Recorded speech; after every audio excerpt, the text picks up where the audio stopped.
नमस्कार, तहकीकात न्यूज़ की खास पहल चुनावी जंग 2021 में दर्शकों का फिर से स्वागत है।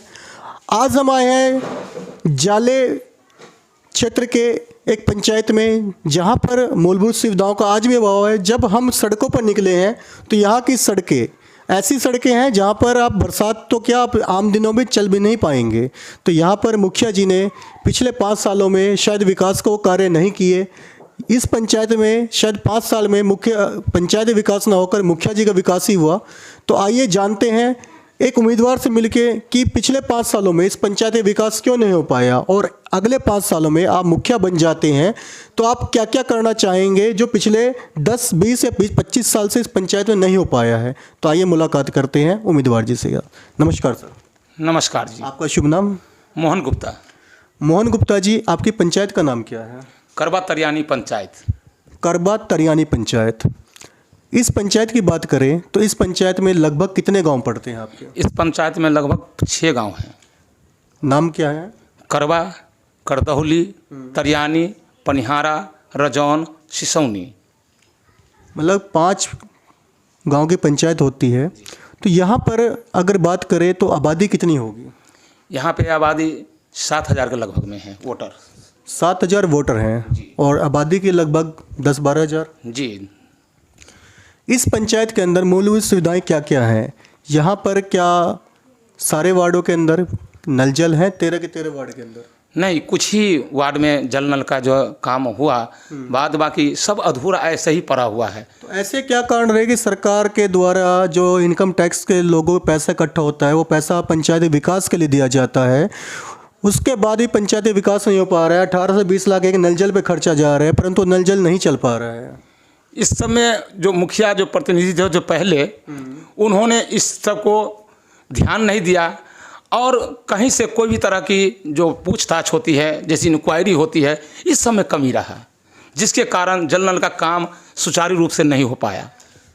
आपके पंचायत में आंगनबाड़ी केंद्र कितने हैं? मेरे पंचायत में आंगनबाड़ी केंद्र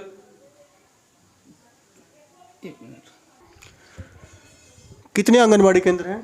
लगभग 10-11। लगभग 10-11 आंगनबाड़ी केंद्र हैं। अगर यहाँ पर हम स्वास्थ्य सुविधा की बात करें तो आपके यहाँ पे कोई स्वास्थ्य केंद्र जैसी सुविधा है? लगभग। तो वहाँ पे डॉक्टर बैठते हैं? नहीं, फिलहाल नहीं। तो डॉक्टर नहीं बैठते तो स्वास्थ्य केंद्र क्यों बनाया गया है? ये सब जो कई कारणों की वजह से, वहाँ व्यवस्था न होने की वजह से, और स्वास्थ्य केंद्र है जो चलायमान है, जो चल करके जो अपना काम करते हैं, एक है। शिक्षा का स्तर स्कूल कहाँ तक है यहाँ पे? शिक्षा स्तर यहाँ पे सरकारी स्कूल में तो 9 के बराबर है। बस खान पान और खिचड़ी में इस सब में उलझा करके उसी सबको रख दिए हुआ है। और शिक्षा को तो बच्चे सब जो ट्यूशन पढ़ करके ही एक सरकारी स्कूल समझे नाम। सरकारी स्कूल की जो है वो कहाँ तक है? 10वीं तक है, 8वीं तक है, +2 तक है यहाँ पर? 10वीं तक है। तो इसके बाद बच्चे कहाँ जाते हैं पढ़ने? इसके बाद उन्होंने कॉलेज, जो अभी कॉलेज की भी व्यवस्था किया गया है, जिसमें एडमिशन हुई है, और अब जा करके जो है व्यवस्था बनी है। व्यवस्था अब बनी है, परंतु इससे पहले क्यों नहीं बन पाई? क्योंकि आपके यहाँ पर बाढ़ग्रस्त एरिया है, 3 से 4 महीने बाढ़ का एरिया रहता है, तो बच्चे शायद यहाँ से बाहर पढ़ने नहीं जा पाते हैं। तो उनकी पढ़ाई में 3-4 महीने जो बाधा आती है, ये बाधा क्यों बनी रही? क्या यहाँ के मुखियाओं ने, यहाँ पे किसी विधायक ने कोई ऐसा काम नहीं करा कि यहाँ पे कॉलेज की व्यवस्था लागू हो जाए? जी सर, यही सब रहा है कि किसी ने ध्यान नहीं दिया है, और जिसे जनता ने चुन करके दिया, उन्होंने कोशिश नहीं की। आपकी पंचायत के अंदर सड़कों का विकास कितना हुआ है 5 सालों में? सड़कों की विकास जो प्रधानमंत्री योजना से और सरकार की योजना से जो वही तो हुआ, लेकिन मुखिया की वजह से नहीं हो पाया। तो हम तो आपके पंचायत में घूमे हैं, यहाँ पे सड़कें बिल्कुल टूटी पड़ी हैं। आपके यहाँ पे आने के लिए भी एक पगडंडी का सहारा लेना पड़ता है। तो क्या ऐसी कोई व्यवस्था नहीं करी गई कि यहाँ पर सुचारू रूप से बढ़िया सड़क बनाया जाए जिस पे लोग ढंग से चल पाए? कर पाते हैं, लेकिन उतना नहीं कर पाया जितना करना चाहिए। मतलब कि यहाँ पे पंचायत विकास ना होगा, सिर्फ मुखिया जी का विकास रहा, सारा पैसा मुखिया जी ने अपने अंदर कर लिया है। हाँ, यही समझिए। नालियों की व्यवस्था क्यों नहीं है आपकी पंचायत में? नालियों की व्यवस्था, ये सब जो मुखिया पंचायत की तरफ से जो होना चाहिए, जब मन दिल से जो लोग काम करना चाहेंगे ना, तो सब काम होगा। बिल था लेकिन दिल नहीं था। बिल था परंतु दिल नहीं था। जो भी काम हुए सिर्फ कागजों पे हुए, धरातल पे कोई काम सच्चाई है यहाँ पर? धरातल पे सच्चाई काम सब वही करप्शन का जो है ना, भेल बोलबाला और भेंट चढ़ा। बस हम कहें पहले शुरू में ही कि दिल होता है काम करने का, तभी जाकर के काम होता है, ऐसे काम नहीं होता है।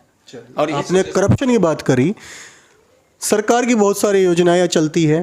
पहली योजना इंदिरा आवास योजना या प्रधानमंत्री आवास योजना, क्या आपकी पंचायत में मिली? मिला है, लेकिन लेन देन के हिसाब से मिला है। गरीब को मिला या पक्के मकान वालों को मिला? गरीब को भी मिला और पक्के मकान वाले को भी मिला, दोनों को, लेकिन मिला करके मिला। घूस कितना लेते हैं यहाँ पर?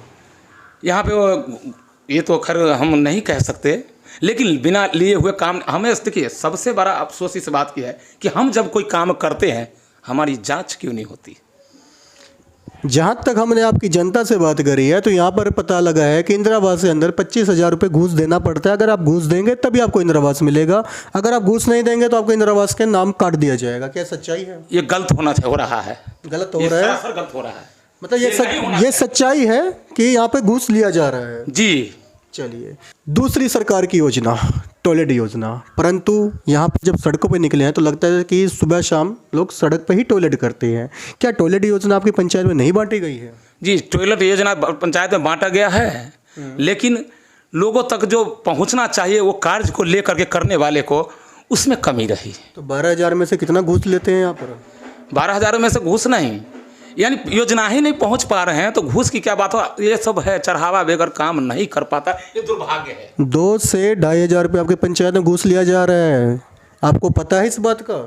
जी पता है। ये सब दुर्भाग्य, मतलब जनता को भी पता है, क्योंकि आप 5 साल से तो आप भी जनता थे, उम्मीदवार तो अभी आप आए हैं, तो आपको जनता थे तब भी आपको पता था कि यहाँ पर घूस का प्रावधान है कि 2,000 2,500 रुपये देना पड़ता है। तो हमने काफ़ी कोशिश की, जहाँ तक हमें 2-4 मालूम हुआ, 10 मालूम हुआ, तो हमने कोशिश की कि नहीं ये सब देने की ज़रूरत नहीं है। तो कुछ लोगों ने ईमानदारी से भी करके दिए हैं, और कोई जो तो कहीं बरगलिया करके ले जाते हैं कि नहीं मैं आपका काम करवाता हूँ, अब उसमें वो लेन देन किए होंगे तो ये मुझे जानकारी नहीं है। चलिए, तीसरी योजना मुख्यमंत्री बाढ़ राहत कोष योजना, क्या आपकी पंचायत में मुख्यमंत्री बाढ़ राहत कोष योजना के अंतर्गत यहाँ पे लाभुक को पैसा दिया गया? नहीं, इस बार तो नहीं मिला है। 4 साल में मिला है? 4 साल में जो मिला था तो एक किस्त मिला है, इसके बाद दूसरा तो समाप्त ही कर दिया गया, जो कहीं अते पते ही नहीं चला। उसमें भी घूस लिया जा रहा है? नहीं, उसमें नहीं लिया गया। उसमें घूस नहीं लिया जा रहा है, ये पक्की खबर है? जी।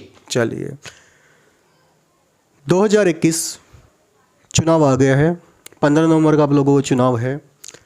पंचायत में ऐसे क्या क्या कार्य हैं जो आप पिछले 15 साल से 20 साल से देख रहे हैं वो विकास नहीं हो पाया है? 5 ऐसे कार्य गिनवाए कि आप मुखिया बनने के बाद वो कार्य करेंगे। 5 साल जो कार्य बाकी रह गया, जिसमें जल नल योजना जो मुख्यमंत्री जी दी है, वो जो अधूरा पड़ा हुआ है उनको पूर्ण करना। इसके बाद जो राशन में जो लोग राशन पानी जो मिल रहे हैं उसमें लोगों को बहुत सारे के कार्ड नहीं बने हुए, बहुत सारे जो लोग भटक रहे हैं कि हमें राशन नहीं मिल रहा है, उसकी व्यवस्था को दुरुस्त करना। शिक्षा जो विद्यार्थी सबके लिए जो सही गाइड्स तो होना कि स्कूल में है, विद्यार्थी भी है क्या सही ढंग से वहाँ पढ़ाया जाता है, इस पर भी ध्यान देना। यानी व्यवस्था पे ध्यान देना कि कहाँ कमी है, उस पर ध्यान जब पड़ेगा तभी काम होगा, अन्यथा काम मुश्किल हो जाता करना। और कौन कौन से कार्य हैं ये बताएं हमें, जो आप मुखिया बनने के बाद अगले 5 साल जब आपके बीत जाएंगे तो हम जब यहाँ पे आएंगे तो देखेंगे वो कार्य हुए या नहीं हुए। तो कौन से कार्य ऐसे हैं जो आप करवाएंगे? मुखिया में जो काम जो मिलेगा तो समाज के बीच में उस चीज़ को रख करके कि आप देखिए गवर्नमेंट की तरफ से जो काम मिला उसकी जानकारी उन्हें दे करके और तब उसके काम को किया जाए, ताकि समाज की नज़र उस कार्य पे हो। चुप से क्या आया और क्या करके हम चले गए और किसी को पता नहीं चला, ऐसा नहीं होना चाहिए।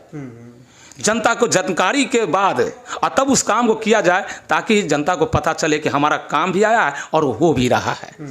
बस यही उद्देश्य सब है मेरा। चलिए, मोहन जी ने एक बात कही, राशन केंद्र। बिहार के अंदर राशन वितरण केंद्र के अंदर इतना घोटाला है कि यहाँ की जनता को पता भी नहीं लगता और यहाँ पे इन घोटाले के शिकार हो जाते हैं। सरकार के द्वारा 1 यूनिट का 13 रुपये का रेट रखा गया है, परंतु कोई भी डीलर 13 रुपये यूनिट पे नहीं देता।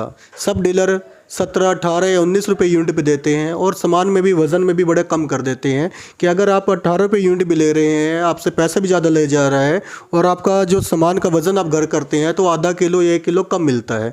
क्या सर सच्चाई है ये?